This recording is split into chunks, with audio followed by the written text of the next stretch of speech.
Olá, senhoras e senhores. Bom dia. Sejam bem-vindos à videoconferência de resultados da Minerva referente aos resultados do terceiro trimestre de 2025.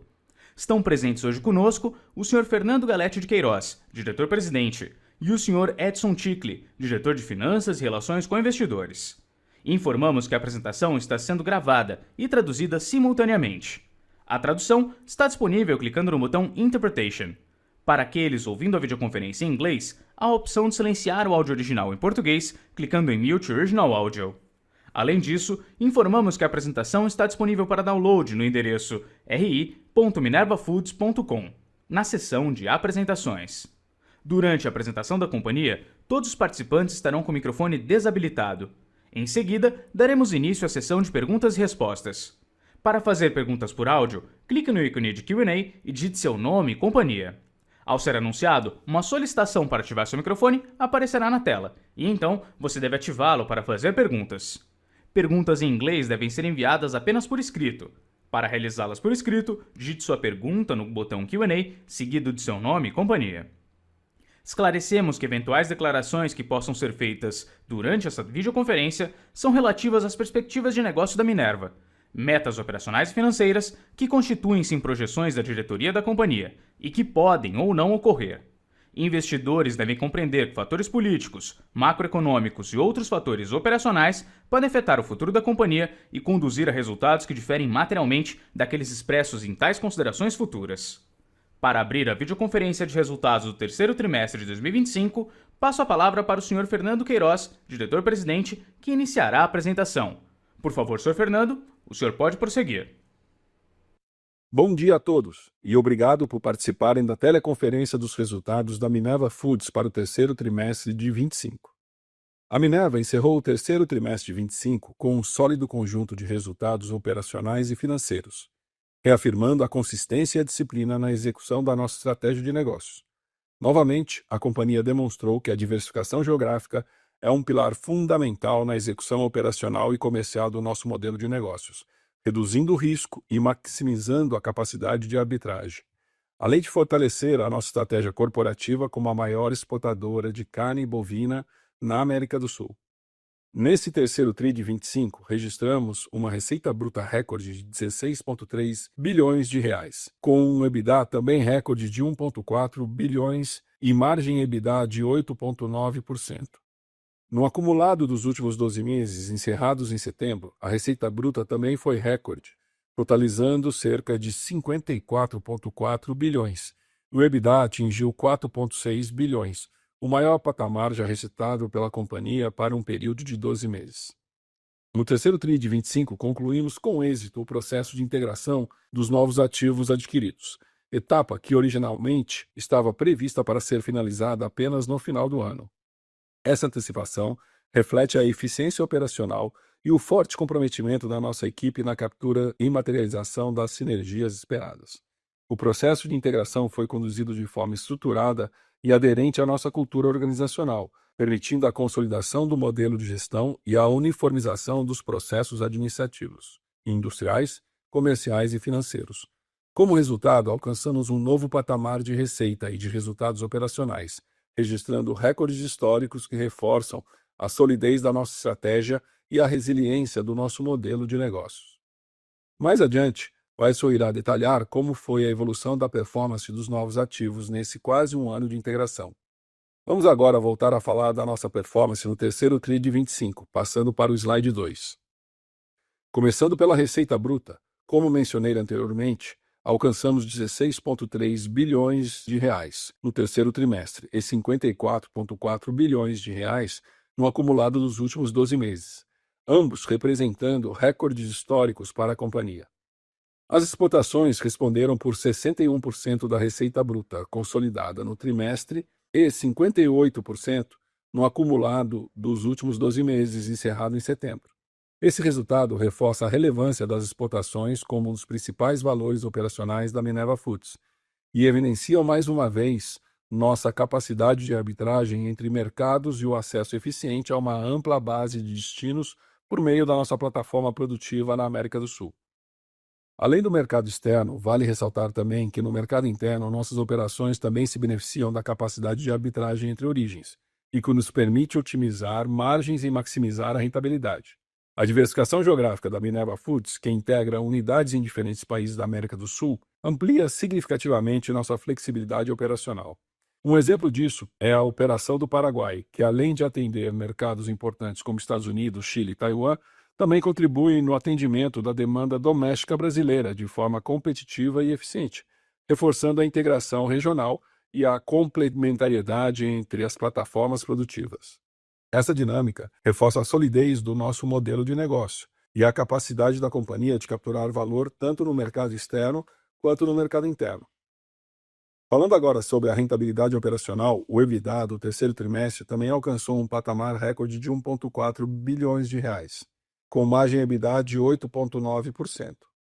Já nos últimos 12 meses, o EBITDA ajustado do Minerva foi de 4,7 bilhões, recorde para o período de 12 meses, perfazendo uma margem de 9%. O resultado do terceiro TRI de 25 foi de 120 milhões e já totaliza cerca de 763 milhões de reais no acumulado dos 9 meses.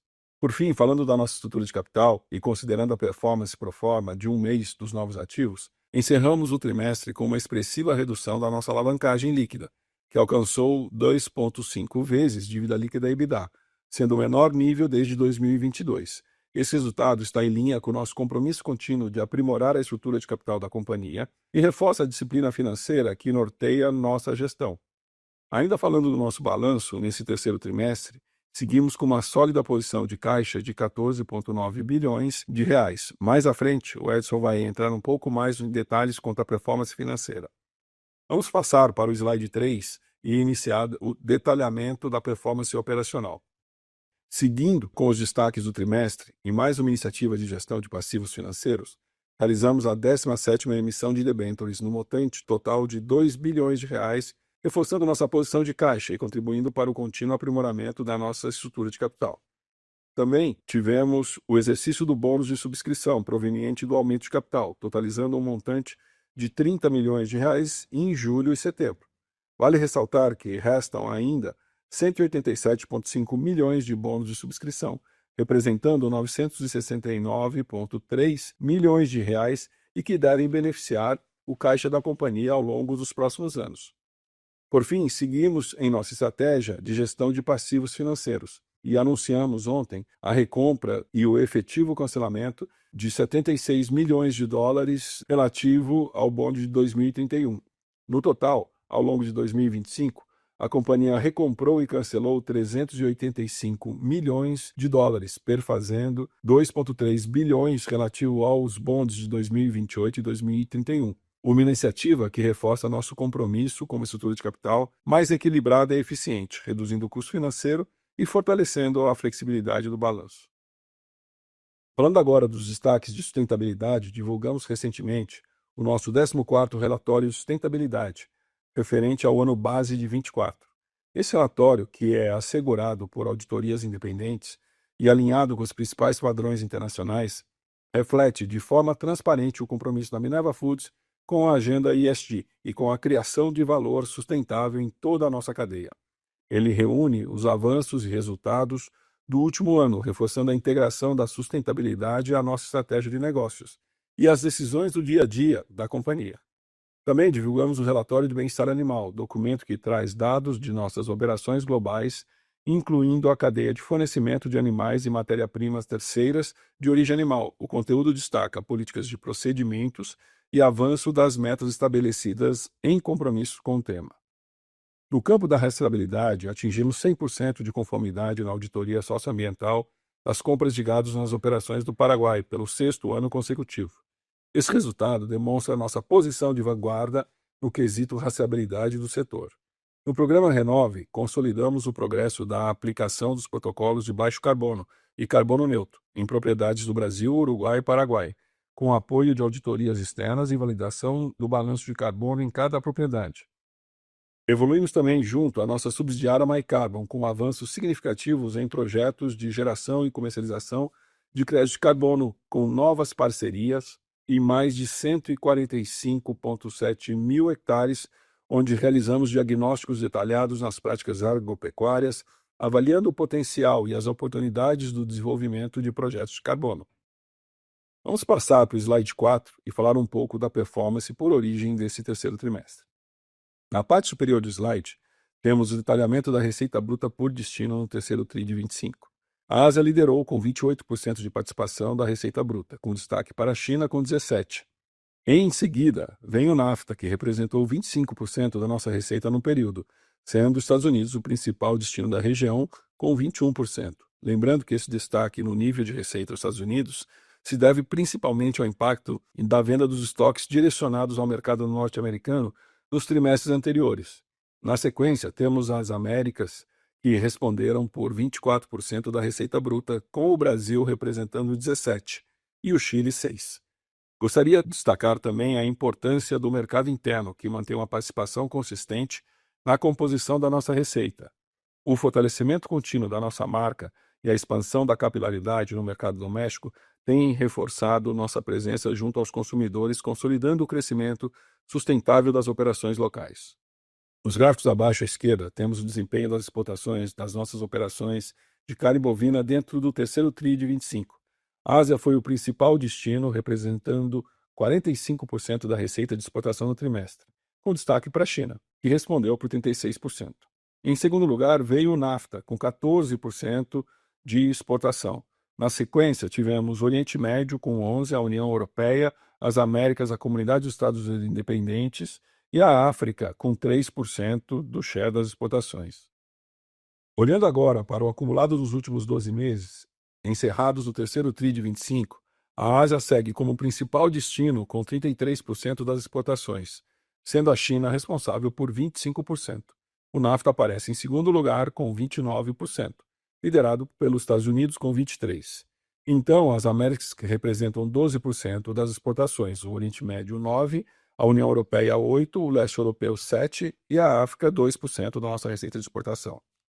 No lado direito do slide, mostramos o perfil das exportações da nossa operação de cordeiros na Austrália e no Chile. No terceiro TRI de 25, o NAFTA se manteve como principal destino, com 43% de participação, sendo os Estados Unidos o maior mercado, respondendo por 42%.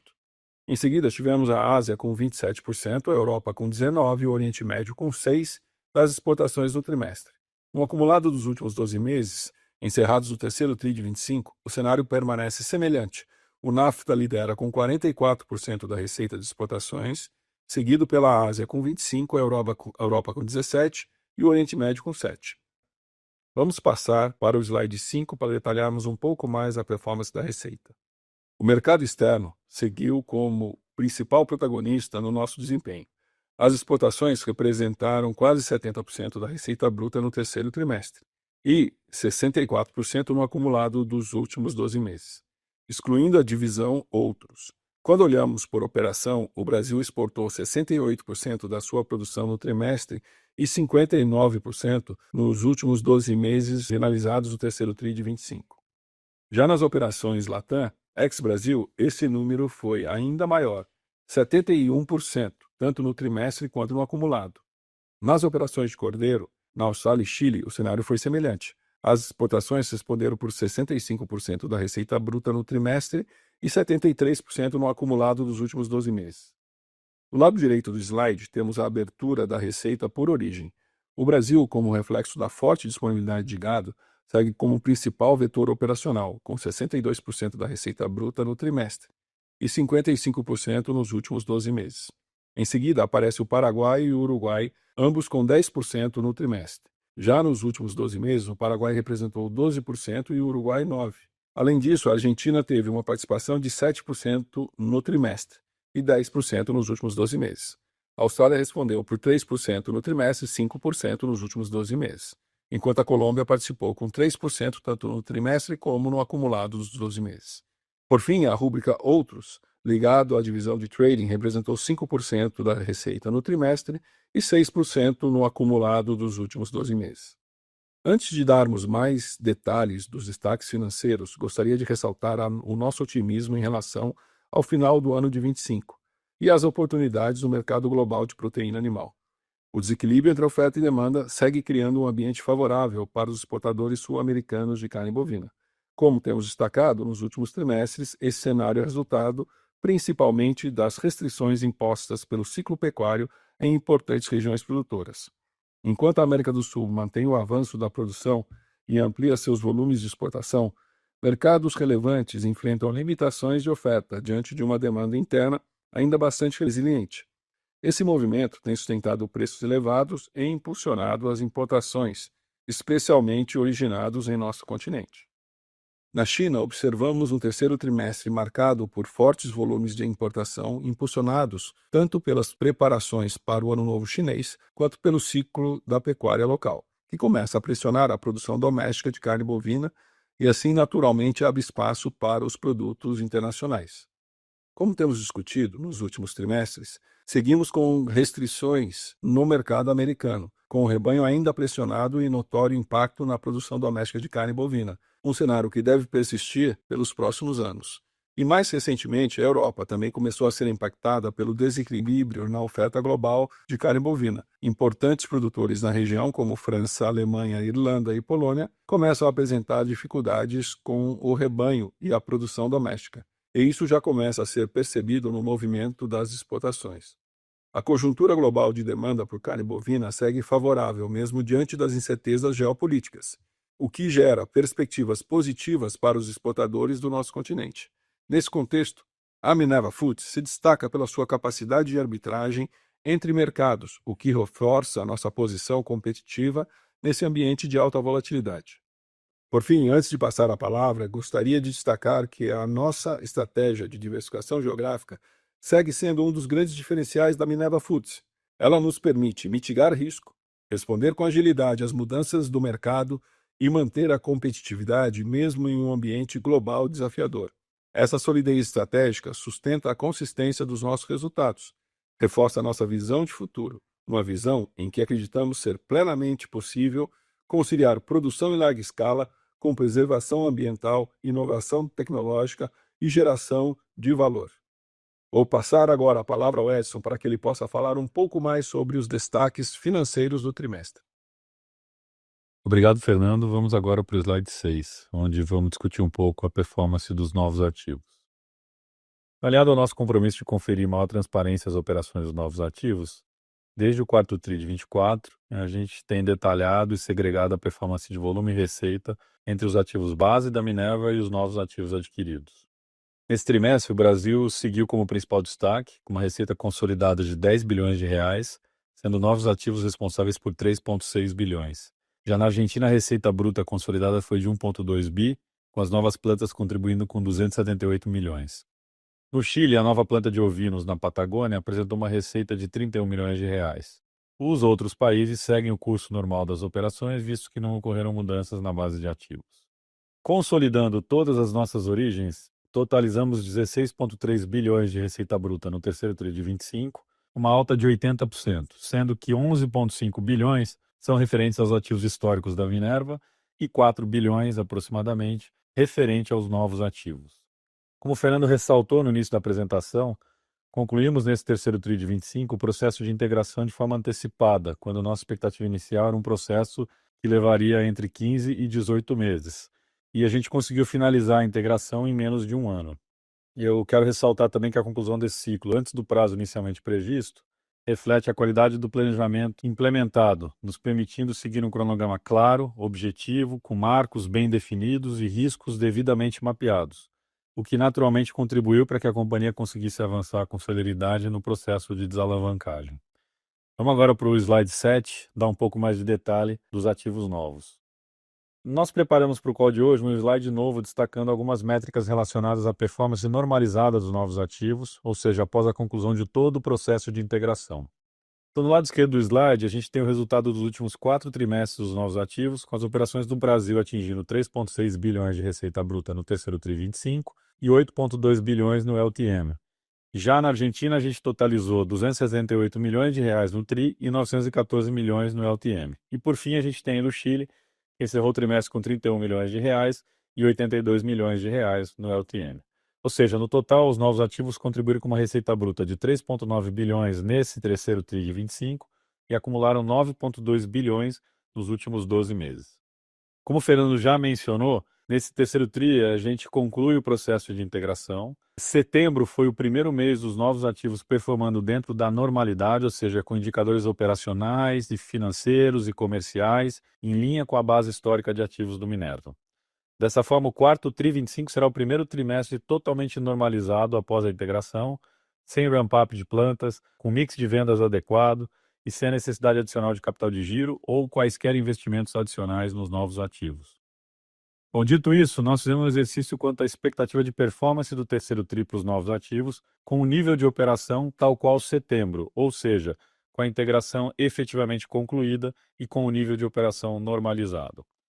Como resultado, a gente obteve uma performance de receita líquida dos novos ativos alcançando 4,3 bilhões de reais, ou seja, e dentro do mesmo conceito do processo de integração concluído, a performance anualizada, então, teria alcançado algo como 17,2 bilhões de reais, como a gente pode observar na tabela no canto inferior direito. Como vocês sabem, historicamente a Minerva Foods tem entregue uma margem ao redor de 9%, a margem EBITDA. Esse foi mais ou menos o patamar médio dos últimos 10, 12 anos. E desse modo, e considerando o mesmo patamar de margem, o que eu reputo bastante conservador, porque acaba não considerando a captura de sinergias pós-integração, mas a ideia aqui é a gente ter apenas uma referência inteligível e conservadora para que vocês consigam entender o patamar de performance que a gente pode esperar dos novos ativos agora que a integração foi totalmente concluída.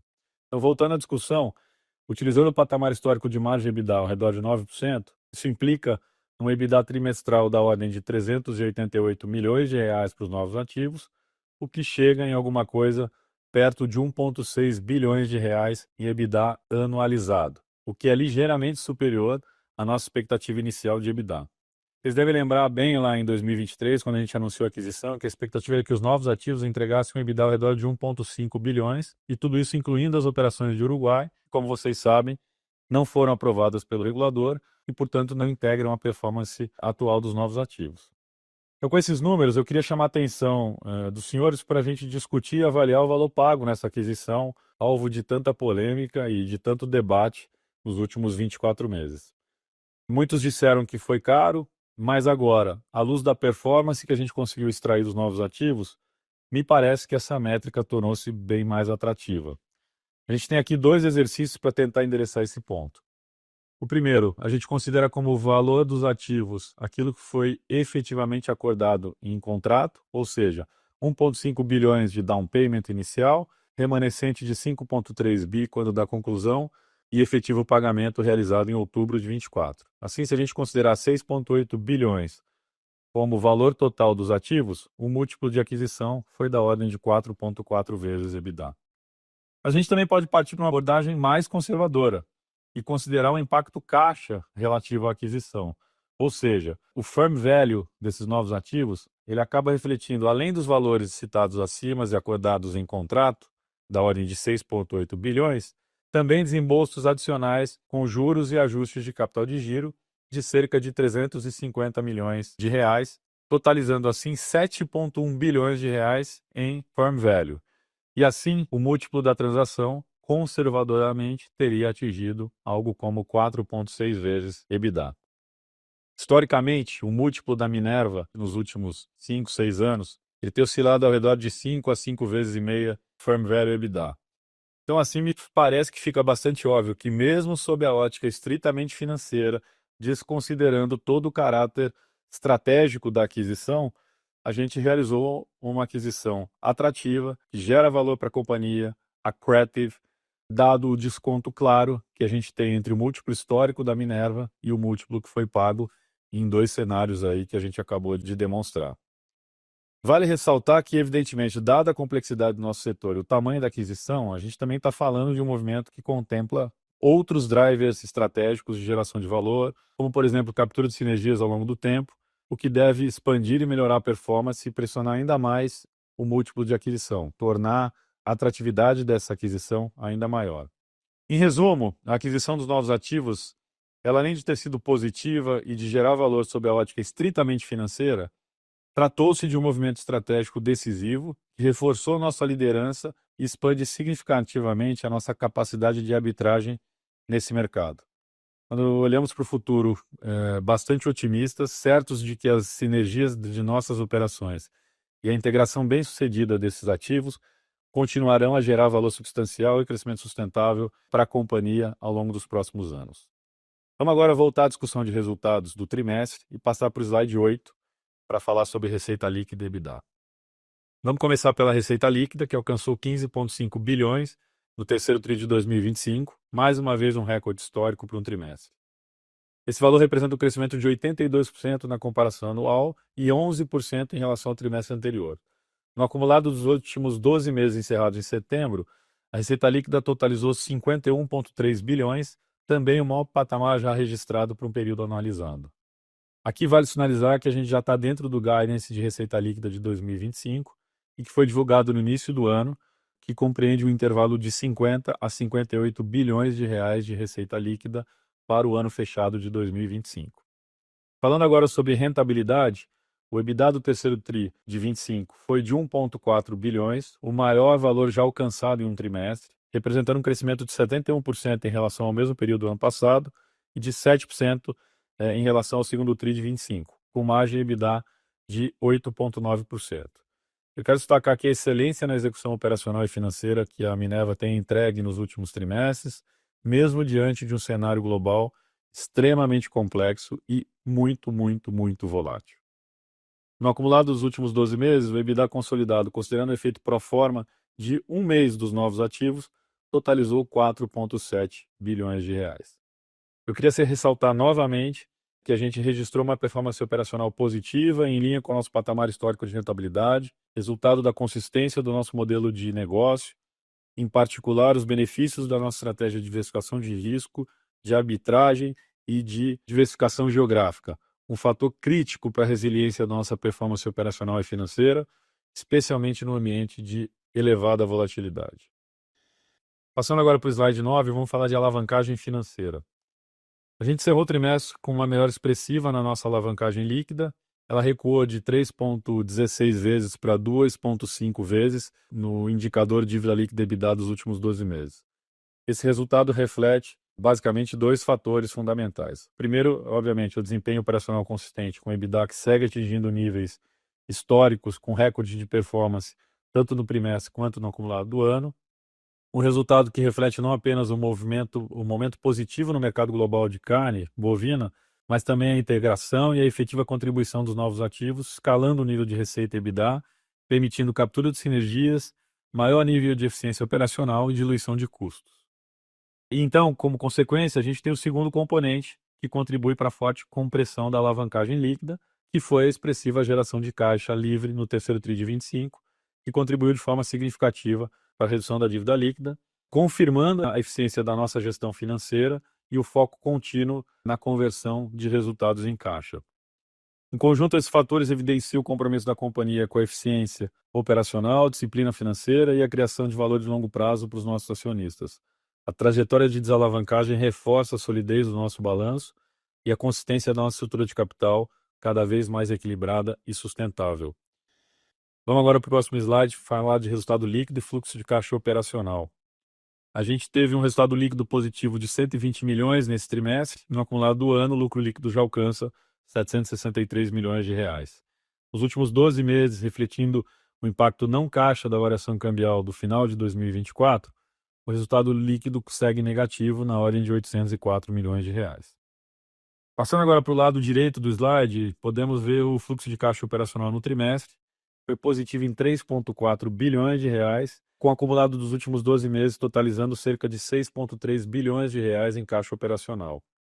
Vamos passar agora para o slide 11 para falar de uma das principais prioridades da administração, que é a geração de caixa livre e que foi o principal destaque dos números desse terceiro trimestre. Fazendo o build-up do fluxo de caixa do terceiro TRI, a gente parte de um EBITDA recorde de 1,4 bi. Na sequência, a gente observa uma liberação de capital de giro de 2,5 bi no período, impulsionada principalmente pelo efeito da redução de estoques, em particular os estoques que foram construídos nos Estados Unidos, e que totalizou uma liberação de 1,6 bilhões de reais só nesse trimestre. A gente tem ainda a contribuição da linha de fornecedores, que devolveu ao caixa aproximadamente 600 milhões de reais, em linha com a evolução regular do volume operacional da companhia, com o crescimento das operações da companhia.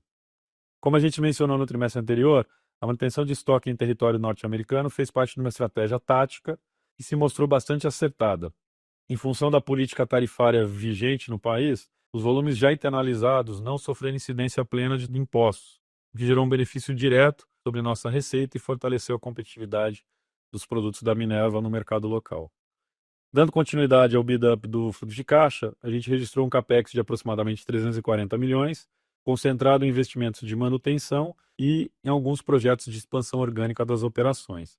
O resultado financeiro base caixa foi negativo em 609 milhões e os derivativos base caixa, basicamente operações de hedge tanto cambial quanto de indexadores da dívida, consumiu cerca de 517 milhões de reais, reflexo da marcação a mercado dessas posições de hedge. Assim, a gente encerra o trimestre com um fluxo de caixa livre positivo de 2,5 bilhões de reais, o maior nível já registrado em um único trimestre. Passando para a análise do acumulado dos últimos 12 meses, o fluxo de caixa livre foi positivo em 2,9 bilhões. A gente parte de um EBITDA de 4,6 bi, um capex de 1 bilhão, uma liberação de capital de giro de aproximadamente 2,2 bi nos últimos 12 meses e um resultado financeiro base caixa negativo em cerca de 2,8 bi. Com isso, somando todos os efeitos, a gente alcança um fluxo de caixa livre positivo de 2,9 bilhões de reais nos últimos 12 meses. Esses resultados demonstram a consistência da performance operacional e financeira da empresa, que desde 2018 já acumula aproximadamente 11 bilhões de reais em geração de caixa livre. Esse histórico reforça a nossa disciplina financeira e a capacidade da Minerva de converter resultado operacional em efetiva geração de caixa livre. Vamos agora para o slide 12 para entender o bridge da dívida líquida. Então, no final do trimestre anterior, a dívida líquida totalizava 14,2 bilhões de reais. Olhando agora o bridge de endividamento do terceiro TRI, a gente tem um fluxo de caixa livre positivo da ordem de 2,5 bi, que contribui para diminuir a dívida. A gente tem o efeito da variação cambial, que também reduz o endividamento em aproximadamente 139 milhões. E temos cerca de 263 milhões relativo a derivativos não caixa, que acabam por aumentar a dívida. E por fim, a gente tem um impacto de 30 milhões de reais relativos ao exercício de bônus de subscrição que ocorreram no terceiro trimestre, naturalmente, reduzindo o nosso endividamento líquido. Desse modo, a gente chega numa dívida líquida de 11,8 bilhões ao final do período, uma redução de 17% ante o trimestre anterior. Vamos agora passar para o próximo slide para comentar mais sobre estrutura de capital. Como eu já falei anteriormente, a alavancagem líquida medida pela relação dívida-EBITDA ajustado, ela encerrou o trimestre em 2,5 vezes, o menor nível desde 2022. Seguindo a nossa gestão conservadora de caixa, a gente finalizou o terceiro tri no patamar confortável de 14,9 bilhões de reais no caixa e um duration da dívida de aproximadamente 4,2 anos, com cerca de 83% do endividamento no longo prazo, como vocês podem ver no fluxo de amortização na parte inferior do slide. Falando agora do nosso perfil de endividamentos, 67% da dívida está exposta à variação cambial e vou lembrar vocês novamente, a gente tem uma política de hedge que tem sido seguida à risca e determina que a companhia atualmente mantenha no mínimo 50% da exposição cambial de longo prazo protegida. Em julho, a gente realizou a 17ª emissão de debêntures de 2 bilhões de reais em 4 séries e os recursos foram predominantemente utilizados para recompra de dívidas. Em linha, aliás, com a nossa estratégia de gestão de passivos, a gente anunciou ontem a recompra e o cancelamento de uma parcela do bond 2031 no montante de aproximadamente 76 milhões de dólares, totalizando assim cerca de 385 milhões de dólares ou 2,3 bilhões de reais em recompras e cancelamentos durante o ano de 2025, dando mais um passo em direção à estrutura de capital mais equilibrada e menos onerosa. Além disso, em agosto, a gente concluiu a redução de capital para absorção de prejuízos acumulados até 2024, que naturalmente limpa o balanço da companhia e abre espaço para o atendimento da nossa política de dividendos quando do encerramento do exercício. E por fim, como eu citei anteriormente, nesse terceiro TRI de 25, a gente teve o exercício de bônus de subscrição decorrentes do aumento de capital, montante de 30 milhões de reais, restando ainda cerca de 970 milhões de reais a serem exercidos até 2028, que obviamente tem um reflexo positivo para o caixa e para o endividamento da companhia. Para encerrar, eu quero agradecer ao time da Minerva por todo o esforço e dedicação nesse período crucial de integração sempre atuando com muito foco, com muito alinhamento com o nosso modelo de gestão. A gente segue trabalhando na melhoria contínua dos nossos processos e na captura de oportunidades no mercado global de proteína bovina, confiantes na nossa estratégia e no nosso plano de negócios. Agora eu devolvo a palavra para o operador para a gente iniciar a sessão de perguntas e respostas. Muito obrigado. Obrigado. Iniciaremos agora a sessão de perguntas e respostas para investidores e analistas. Caso deseje realizar alguma pergunta, por favor digite seu nome e companhia no botão Q&A. Para realizar perguntas em inglês, envie sua pergunta por escrito através desse mesmo botão e digite seu nome e companhia após a pergunta. Aguarde enquanto coletamos as perguntas. Nossa primeira pergunta vem de Gustavo Troiano, do Itaú BBA. Por favor, Sr. Troiano, seu microfone já está liberado. Bom dia, pessoal. Obrigado pelas perguntas aqui. A primeira, na verdade, eu queria voltar um pouco nesse ponto da margem EBITDA do trimestre, e tentar entender um pouco das implicações, né, da leitura dessa margem para frente, porque a gente entende que no trimestre vocês tiveram umas vendas de estoques nos Estados Unidos bastante aceleradas, né, ao longo dos 3 meses, o que talvez tenha algum impacto na tua margem bruta do TRI, né? Então eu queria tentar entender um pouco do quanto essas vendas de estoques agregaram na tua margem bruta nesse terceiro trimestre, para entender o que isso pode implicar, né, quando a gente olha para o quarto TRI. E aí também nessa linha, né, de aceleração das vendas de estoques nos Estados Unidos, entender os impactos no SG&A, né, que também trouxe uma diluição um pouco mais forte do que a gente imaginava. Então tentar entender o que são essas linhas de margem bruta e SG&A indo para frente, agora que a gente deve ver uma desaceleração das vendas de Estados Unidos. E a segunda pergunta, pessoal, sobre geração de caixa, que de fato, né, foi o destaque do trimestre. Eu queria pegar um pouco da leitura de vocês sobre as perspectivas para o ano fechado, né? A gente estava discutindo que, a depender das vendas desses estoques nos Estados Unidos, a gente podia ver uma liberação no ano fechado de 2025, na casa de 1,5 bi, né, de acordo com as nossas últimas conversas.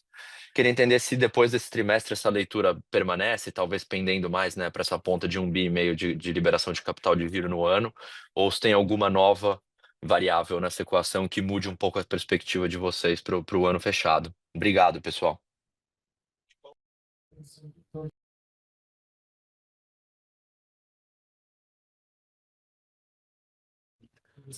Tudo bom, Gustavo? Bom, vamos tentar responder tudo de forma sucinta. Cara, a margem bruta não tem muito o que comentar, é o que é, Gustavo. A margem bruta ela piora nesse trimestre por causa do aumento do preço do gado. Se você comparar com o terceiro tri do ano passado, o preço do gado na média em todas as regiões subiu 20 a 25%, quase 25%, em média. É natural que você tenha uma piora de margem bruta.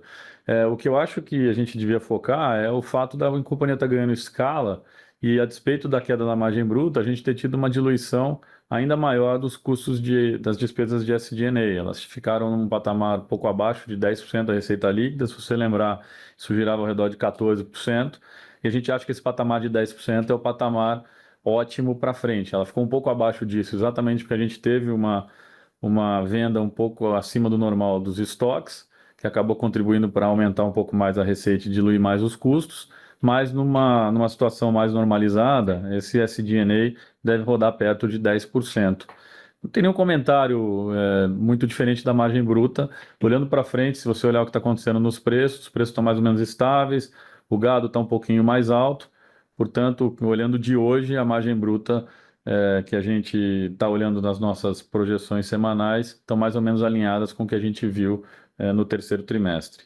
Em relação ao capital de giro, o que eu posso te dizer é o seguinte: a gente teve um desempenho melhor do que o esperado, do que o mercado esperava aí no terceiro tri. Se você olhar os números fechados para o ano que a gente vem sinalizando já desde o início do ano, eles estão mais ou menos alinhados com a nossa expectativa. Na verdade, eles vão estar melhores ainda. Se a gente fizer uma conta muito rápida e bastante conservadora, dizendo o seguinte: as contas aí de fornecedores, recebíveis, adiantamento a clientes, estoques, essas contas vão ser mais normalizadas para o final do ano. A gente está dizendo que tem um potencial de ter uma queima de caixa em capital de giro de até R$ 1 bilhão. Ora, vamos fazer a conta aí do quarto tri. Se a gente repetir o EBITDA de 1.400, repetir a despesa financeira de 600 milhões, repetir o CAPEX na faixa de 300 milhões e tiver uma normalização, que é o que muita gente está escrevendo aí, querendo fazer esse tipo de conta, mas vamos ser bem conservador, da ordem de R$ 1 bilhão no capital de giro, a gente vai ter uma queima de caixa no quarto TRI de 500 milhões. Ora, essa queima de caixa de 500 milhões, somados com o que a gente já gerou de caixa livre no ano até agora, que é da ordem de 1,9 bi, 1,9 a 2 bi, a gente fecha o ano com caixa livre de 1,5. A gente falava com vocês de um caixa livre para o final do ano ao redor de 1 bilhão. Então é cerca de 50% melhor do que a nossa própria expectativa inicial no início do ano. Se a gente fizer a conta de alavancagem, a gente vai pegar um EBITDA que até agora está acumulado em 4,6 bi nos últimos 12 meses, a gente vai tirar um quarto TRI de 950 milhões, vai somar um quarto TRI de 1,4, assumindo o mesmo desempenho do terceiro TRI. Então você vai chegar em 5 bi, pouco mais de 5 bi de EBITDA fechado em 2025. Se você destruir 500 milhões de caixa no último TRI, significa dizer que a tua dívida saiu de 11,7 para 12,2. E aí, se você fizer a conta de alavancagem, significa dizer que a alavancagem cai mais um pouco na margem para alguma coisa como 2,44, 2,45 vezes. Então, essas contas todas é só para deixar o mercado mais tranquilo de que mesmo num cenário mais conservador de capital de giro para o final do ano, que tem muito analista que fica falando, mas quando o lobo chegar, e o lobo não vem, o lobo não vem. Vamos supor que o lobo venha. Se o lobo vier e o capital de giro ficar negativo em 1 bi no último TRI, mesmo assim a gente gera 1,5 bi de caixa livre no ano e encerra com uma alavancagem abaixo de 2,5 vezes. Perfeito, Edson, tá claro, obrigado. Nossa próxima pergunta vem de Leonardo Alencar, da XP. Por favor, senhor Alencar, seu microfone já está liberado. Fala, Fernando. Fala, Edson. Bom dia. Antes de mais nada, parabéns pelo resultado do terceiro trimestre. Eu queria talvez discutir, eu sei que isso é sensível falar um pouquinho de futuro aí, mas vocês comentaram da venda de uma grande parcela desse estoque estratégico feito nos Estados Unidos, estoque excedente. Então, fica nas entrelinhas ainda que ainda existe uma parcela de estoque a ser vendido no Q4. Nesse aspecto, eu queria entender se esse estoque pode ser carregado para Q1, se eventualmente, se não cai tarifa que tem hoje Brasil e Estados Unidos, se eventualmente vocês conseguiriam entrar com esse estoque no Q1 para poder estar mais bem posicionados, qual que é a leitura de vocês em relação a isso, tá? Até ainda dentro dessa temática de Q4, da perspectiva aí de impacto da geração de caixa, obviamente, mas se China, vocês comentaram no relatório também que houve uma antecipação aí de volume para terceiro trimestre, se vocês acham que isso realmente é só uma dinâmica de demanda pelo ano novo chinês, pelo tempo para chegada, ou se tem algum aspecto de salvaguardas também já impactando, pensando de risco de salvaguardas para Q4, tá? Então, só perder esses dois pontos. E um último FUP aqui, foi anunciada a questão de cota maior para a Argentina, mas não parece que ainda entrou em vigor, né? Então parece que vai realmente aumentar para 80 mil toneladas, mas não sei se já houve algum tipo de clareza na distribuição de cota entre empresas, se é first in, first served, ou se é por CIF, só para entender essa dinâmica também, que acho que são três pontos que podem impactar bastante o Q4. Vamos lá, Léo. Primeiro, estoque dos Estados Unidos, nós temos aí estratégia de venda baseada na nossa leitura de mercado, então a resposta para a sua primeira pergunta, sim, o estoque pode rolar. Mas sem dúvida nenhuma, em alguns países que a gente opera, você tem a cota first in, first served, então a gente deve estar fazendo também mais embarques para que a gente possa estar trabalhando essa cota para que a Minerva esteja mais dentro dessa cota. O que vai acontecer com o Brasil? Tem uma incerteza muito grande, mas obviamente nós temos 3 outros países que a gente está exportando dentro da cota dos Estados Unidos. China, ela está surpreendendo com os volumes, vocês viram os volumes recordes de China. Então, existem algumas discussões desde a história das salvaguardas. A gente acredita que pode ter alguma novidade de China, mas nada que seja tão impactante que mude a direção da China como dos principais mercados, como o primeiro ou o segundo principal mercado. Em relação à cota da Argentina para os Estados Unidos, realmente ainda não está ah, não está definida, né? Os Estados Unidos ainda tem o problema lá do lockdown. Assim que isso tiver solucionado, isso a gente deve ver a distribuição oficializada. Como que ela vai ser feita dentro da Argentina, como que vai ser feito, a gente ainda não tem a direção de como vai ser. Mas, de todo jeito, a gente conta com uma Argentina com a cota sendo quintuplicada, né? Quer dizer, nós passamos de 20 mil para algo em torno de 100 mil toneladas. Não, tá claro. Obrigado pelos detalhes. Nossa próxima pergunta vem de Lucas Mussi, do Morgan Stanley. Por favor, senhor Lucas, seu microfone já está liberado. Bom dia, Fernando. Bom dia, Edson. Obrigado por pegarem as nossas perguntas. A minha primeira é com relação à alocação de capital. É, Desde o começo do ano, eu lembro de discutirmos extensivamente a potencial volta do pagamento de dividendos, é, assim que a companhia se sentisse mais confortável com a alavancagem, aquela histórica de 2,5 vezes, cuja expectativa era mais para ser alcançada no primeiro trimestre do ano que vem. E foi um patamar que vocês já alcançaram 2 trimestres com antecedência. Dado à luz das recentes discussões, das recentes votações sobre tributação de dividendos a partir do ano que vem, se vocês pudessem dar algum update sobre como está funcionando a cabeça de vocês hoje em relação à distribuição de dividendos, seja talvez antecipadamente, de novo, à luz desses novos acontecimentos, se não existe nenhum tipo de prioridade, talvez esperar mais ano que vem. Então, qualquer update que vocês puderem dar em relação à alocação de capital, dado o fato de vocês chegaram antes do previsto, num patamar de alavancagem bem confortável, e dois, essas recentes discussões aí fiscais sobre tributação de dividendo.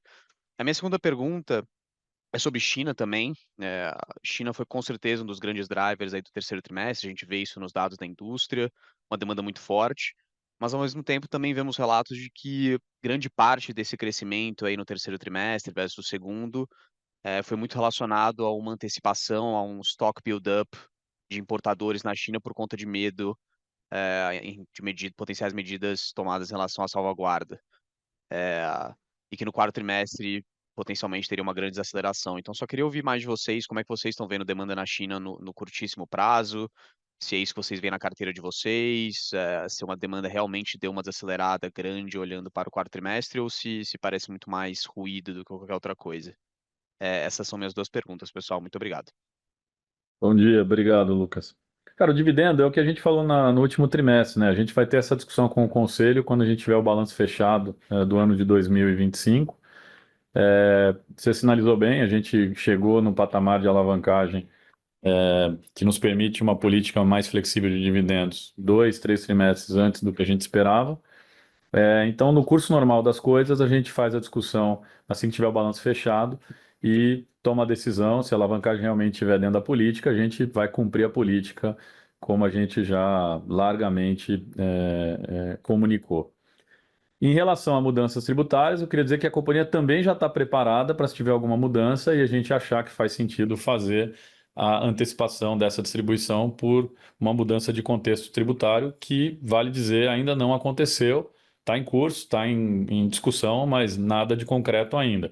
E uma prova disso é o movimento que a gente fez da Assembleia de absorver todos os prejuízos acumulados até 2024 dentro do capital, abrindo espaço para fazer uma distribuição de dividendos a qualquer momento, se assim a companhia achar que é o desejável.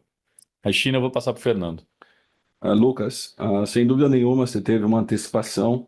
Nós acreditamos que pode sim vir do governo chinês, não para o Brasil, mas para todo o seu sistema de importação, equilibrando mais o acesso ao mercado com a questão local. O ponto principal é que o Brasil continua sendo o mais competitivo fornecedor que a China tem. Então, você tem razão em colocar que nós tivemos embarques que foram recordes para a China, chegando a quase 200 mil toneladas por mês. Tá? E isso, sim, pode, dependendo das medidas, tá vamos dizer, normalizando a um patamar um pouco mais baixo o que é o destino China. O que é interessante que a gente segue é os dias de estoque que estão disponíveis nos portos chineses.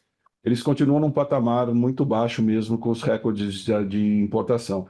Parte disso devido à redução da produção local. Então, você continua com um fluxo positivo, mas assim você tem um efeito de uma antecipação de medidas que a China pode tomar. Muito claro, obrigado, pessoal.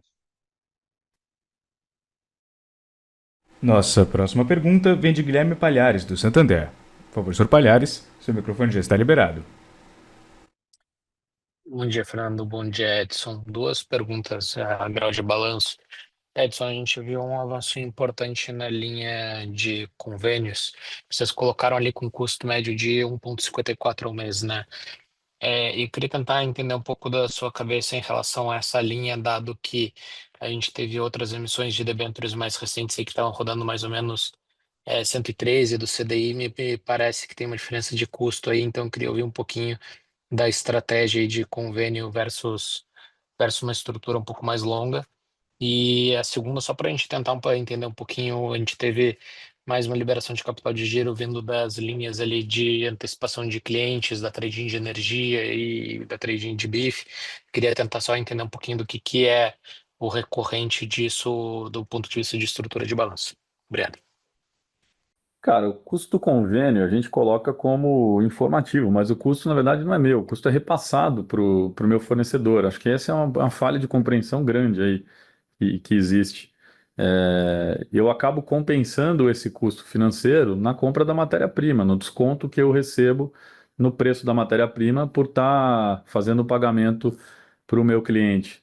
De um lado, num prazo mais curto, e do outro, ganhando o prazo da instituição financeira. Então, esse custo a gente põe as a matter of record, mas esse custo ele acaba virando um benefício que está refletido no CMV pelo preço menor de matéria-prima. Em relação às contas de adiantamento, a gente fez questão de abrir adiantamento de clientes de BIF, adiantamento da trade de energia. A nossa trade de energia ela está ficando cada vez mais relevante. Ela faz operações de compra e venda de energia futura no mercado, que acaba implicando, em algum momento, uso de recursos, em outro momento, recebimento de recursos. Vai depender da estratégia de trading que a gente tem lá na mesa de energia.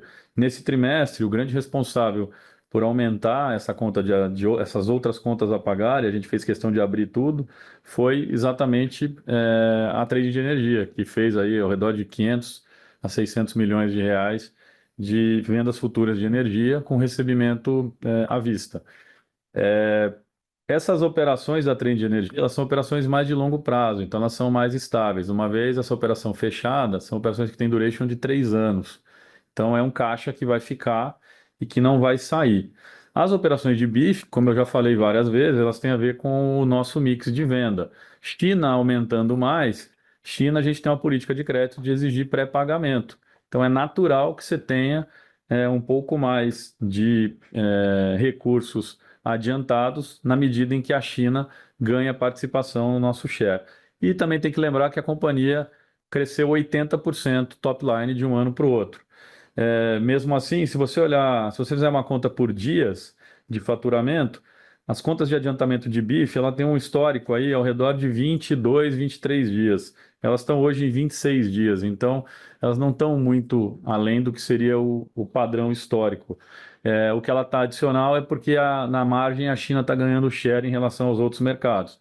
Você quer ser conservador e falar, puta, o que é normalizado? Baixa essa conta aí de 26 para alguma coisa como 22. Você tem aí 3, 4 dias, talvez, de normalização, que é um pouco da conta que eu fiz para o quarto TRI, assumindo que você tem uma normalização das contas de capital de giro todas já no quarto trimestre. Em relação ao adiantamento de energia, a gente fez questão de abrir a nota para dar mais transparência e vocês poderem entender melhor como é que funciona a dinâmica desses adiantamentos. Tem um estoque ali de 1,3 bi, se não me engano, e é um estoque que tem um duration de 3 anos. Então é algo que não vai sair do nosso balanço pelos próximos 3 anos. Perfeito, Edson. Obrigado pela abertura ali, porque realmente trouxe um pouquinho mais de cor para a gente. Nossa próxima pergunta vem de Tiago Duarte, do BTG Pactual. Por favor, seu Tiago, seu microfone já está liberado. Bom dia, pessoal. Fernando, Edson, bom dia a todos. Eu queria voltar à discussão na dinâmica de receita, mas menos do ponto de vista mercadológico, mais do ponto de vista das operações da companhia, né? Primeiro com relação ao abate, né? O abate da companhia no Brasil foram mais de 1 milhão de cabeças nesse TRI, dá quase 13%, perdão, de share do abate brasileiro no trimestre. E aí, com vocês já mencionando que setembro, né, os novos ativos rodando ao que vocês consideram adequado, né, do ponto de vista, eu entendo também, de volumetria. Aí eu queria entender se, considerando, né, a localização das plantas, as de legado e as novas, disponibilidade de gado nas regiões que vocês estão, vocês consideram esse patamar de share um patamar sustentável, um patamar que a gente poderia imaginar para frente dentro do contexto de disponibilidade de gado no Brasil. Aí a segunda pergunta, voltando no tema da monetização dos estoques, né? Isso foi discutido numa pergunta anterior, mas não ficou exatamente claro. Quando a gente olha os dias de estoque da companhia, eles voltam para patamares bem próximos do histórico no consolidado. Então, me sugere, né, aquela discussão que a gente teve no trimestre anterior, acho que com o Edson, me sugere que esse movimento tático, né, de arbitragem no mercado, principalmente no mercado americano, ele foi quase que totalmente sanado. Queria só entender se vocês entendem essa leitura como adequada. Não que novas oportunidades não irão aparecer, é possível que elas apareçam, mas considerando o que a gente tem hoje na nossa frente, se esse excedente, vamos chamar assim, de receita que esses estoques te geraram nesse trimestre, ele é mais ou menos o que tinha para acontecer por hora. É isso, obrigado. Tiago, em relação à primeira pergunta, se nós temos mais espaço, a resposta é sim. Tanto é que, assim, antecipando outubro, nós batemos o recorde sobre setembro, nos abates no Brasil. Então, sim, a gente vai encontrando agora o fine-tune, fazendo o fine-tune para as operações, para ganhar ainda mais flexibilidade e produtividade. Então, assim, existe espaço e outubro já é o exemplo disso. Dos estoques, aí, nossa estratégia depende do país, de como que está o sistema de cotas, então ele pode ter, sim, uma variação, mas nada que seja muito impactante dentro das análises. É isso aí. A grande parte do movimento tático que a gente fez, a gente realizou agora no terceiro TRI. Como o Fernando falou, tem alguma variação normal da operação, a gente pode, de repente, reduzir um pouco mais no quarto TRI, tem uma operação de mercado interno que fica mais forte, o ciclo de conversão de caixa é mais curto no quarto TRI, vocês sabem, sazonalmente, mas o grosso da tática que a gente construiu no primeiro e segundo trimestre foi realizado agora nesse terceiro TRI. Obrigado.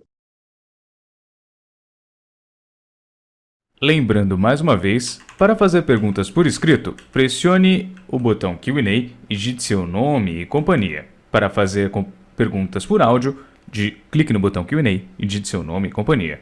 Aguarde enquanto coletamos as perguntas. Nossa próxima pergunta vem do senhor Henrique Brustolin, do Bradesco BBI. Por favor, senhor Henrique, seu microfone já está liberado. Bom dia, Fernando, Edson. Obrigado por pegar minhas perguntas. Eu tenho, acho que, 2 follow-ups rápidos. O primeiro, justamente sobre a questão da trading de energia. Olhando pelo ITR, ele dá a impressão que a receita triplica year to date, né? Acho que o quarto tri do ano passado foi forte, mas pelo menos year to date isso triplica. E essa parece ser uma operação que realmente tem um benefício muito grande para o capital de giro de vocês, né? Então, a dúvida é como que a gente pensa nessa operação escalando mais, olhando para frente, ou se mais ou menos o patamar que vocês chegaram deveria ser mais ou menos o recorrente para essa linha de negócio.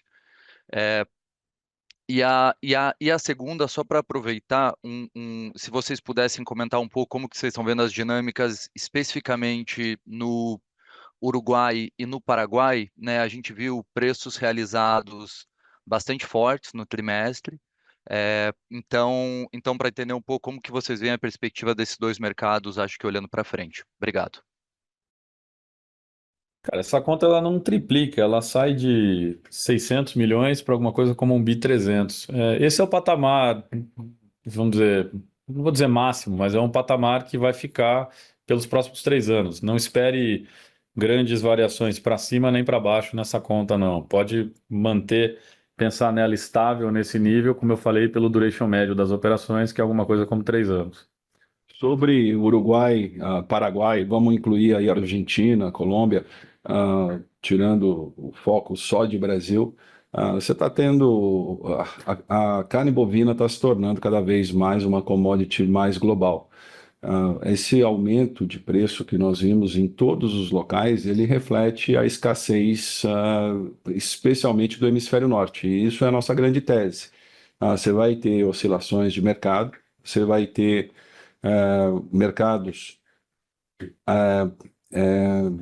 se comportando de formas diferentes, mas essa diversificação geográfica é que permite a Minerva estar extremamente estável, capturando as assimetrias e arbitrando os mercados. Então, os preços vão continuar em patamares com variações cada vez maiores e, obviamente, a gente arbitrando os diferentes destinos e as diferentes origens.